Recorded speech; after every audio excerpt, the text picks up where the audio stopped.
All right, in this video, we are going to be looking at how to create a Polaroid collage of a subject in Photoshop Express. So this is the online version. So if your screen does not look like my screen, chances are you are not in the right tutorial video and software combination. So make sure that you're using the same version of Photoshop that I am. This is an example of what our end product is going to look like. It's going to look like we have a bunch of Polaroid pictures that are stacked kind of on top of each other, but they all make up the same image. So let's get started. We're going to start by clicking the plus sign to create.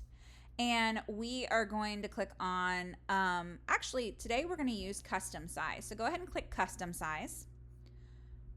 You can go ahead and give it a name. Okay, I'm just going to call it Polaroid. You can call it your name. I'm going to change my units to inches. And we're going to work with a square today. So I'm actually, let's say 8 by 8. And we're going to click create. Now we're going to be making that Polaroid type style background.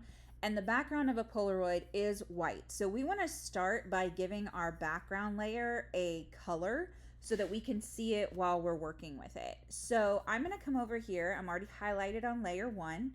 I'm going to click layer styles. You can choose just any color. For now, it's just holding a place. So I'm going to click color overlay. I'm just going to leave it gray. Whatever color pops up, it doesn't matter because we're going to look at changing it later once you have your full image on here. Okay. So the first thing we need to do is start to kind of lay out what our Polaroids are going to look like. This is going to be a creative decision for you. Okay. Polaroids, the premise of a Polaroid image is that it has that white background. It prints out the picture in the middle of it. So the white background, to do the white background, we're going to grab our shape tool in the shape of a square rectangle. Okay. And we are going to go ahead and set the fill to white. And I'm going to start just by kind of drawing out a shape. I'm going to start with that. Okay.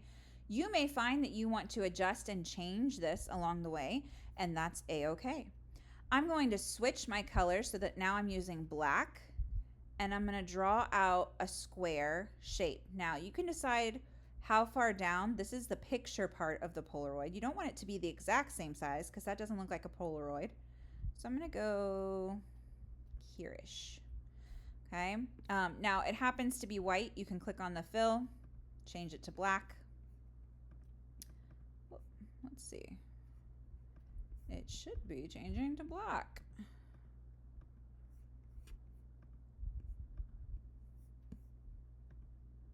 I'm not sure actually why it's not changing.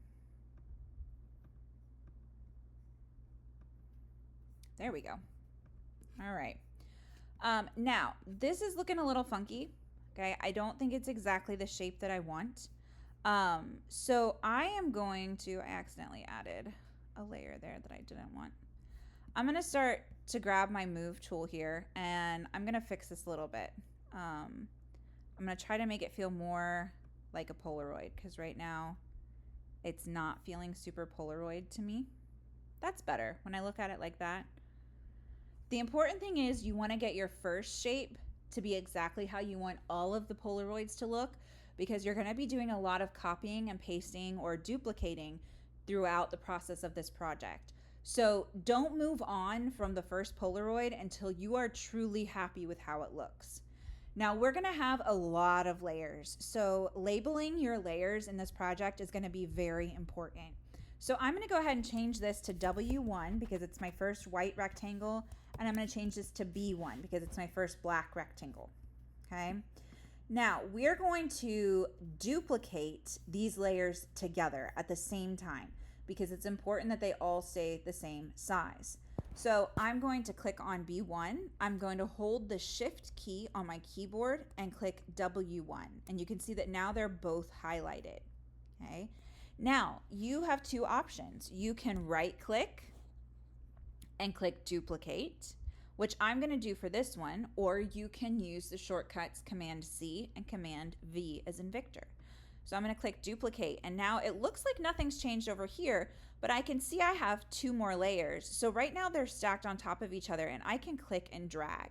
Now we don't want everything super squared and even, so I'm going to kind of rotate these a bit. Oops, I didn't want to make it bigger. Okay.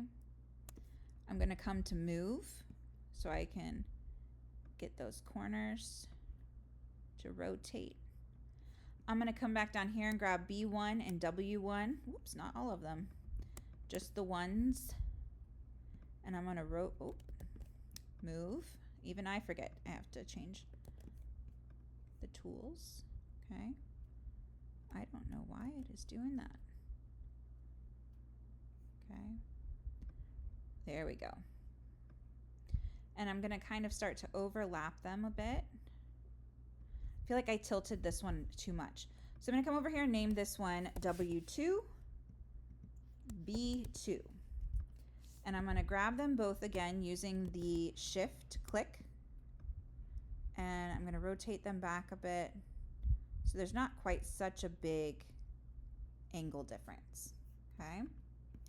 Then I'm going to Command C or Control C if you're on a Windows computer. Control C, Control V as in Victor.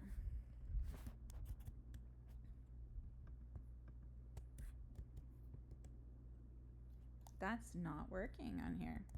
All right, disregard. You cannot Control C, Control V in Photoshop Express like you can in Photoshop Full. So we're going to stick with that right click, duplicate layers. We're going to click, drag, bring it over.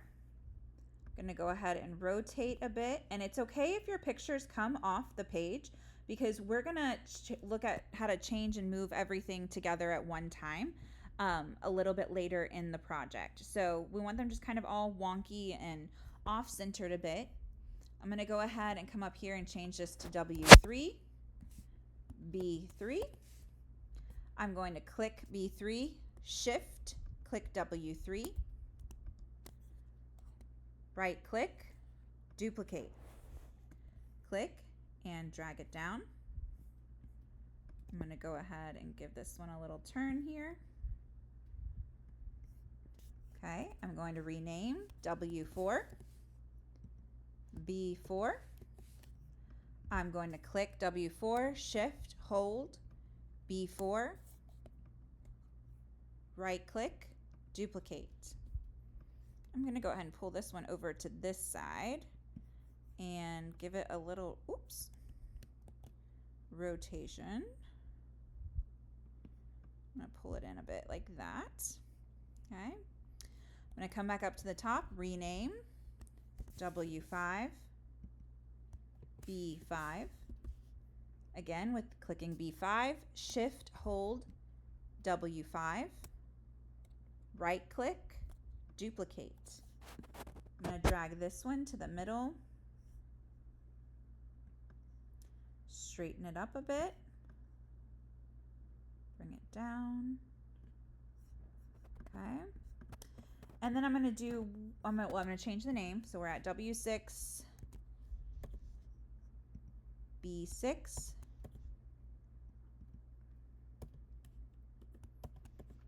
And I'm going to do that one more time because I'm using a flower and I have a stem coming down.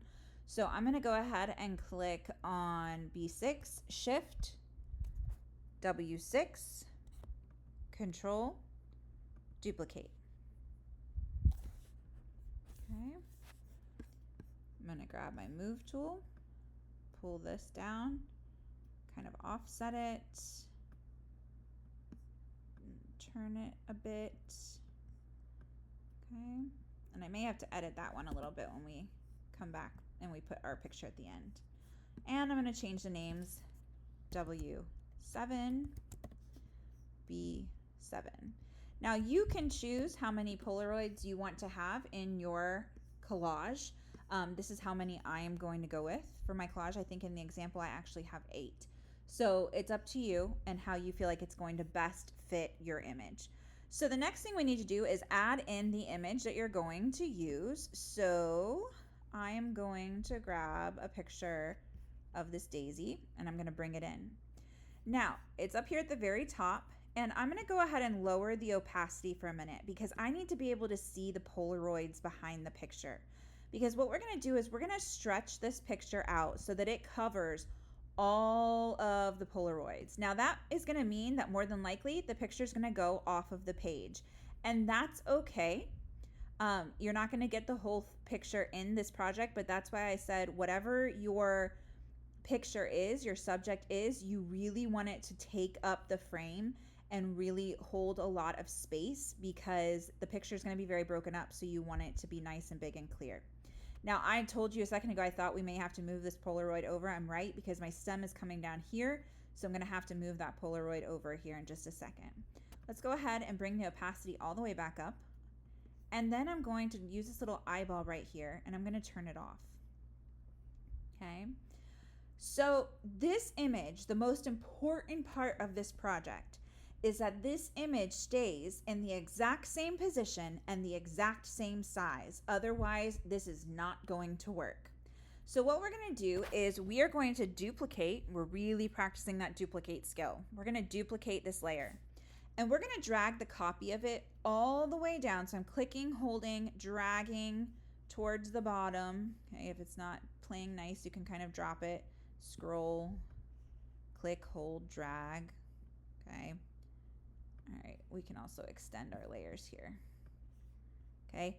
We want the flower directly above layer B1. So we want it directly above B1. You can see that over here in my layers. I'm going to click the little eyeball to turn it back on. And now we can see it's all kinds of messy. Okay. So what we're going to do is on this flower layer, we're going to come up here to our clipping mask, which we've used in a couple other projects, and we are going to click clipping mask. And now we can see that we can only see that image through this little square, which is B1. Okay. Now we're going to do this 6 more times. Woohoo! Come back up to this top flower. Right click, duplicate. Drag that copy all the way down to right above B2. So this time we're going right above B2. We're going to go one black square at a time. Turn it back on. Click on Create Clipping Mask. And you can start to see that shape fill out between the 2 squares. Back to the top. Right click, duplicate layer. Drag the copy. Where are we going? B3, right above B3. Turn this layer back on. Create clipping mask. Next to the top, right click, duplicate layer. We are now going to B4. B4. Turn it back on. Create clipping mask. 3 more times. Duplicate layer. B5. Turn the layer back on. Create clipping mask. To the top, right click, duplicate layer. Drag it down to B6. Turn the layer on. Create clipping mask. Now the great thing is once you get up to B7, you just have to turn it on. You don't have to duplicate it. And then you're going to click create clipping mask. Whoops. On B7.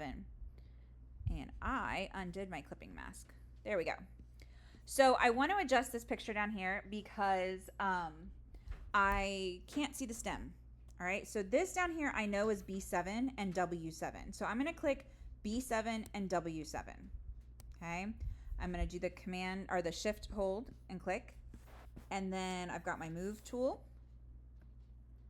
And I'm just going to slide that over. Now you can see I'm not moving the flower. I didn't select the flower.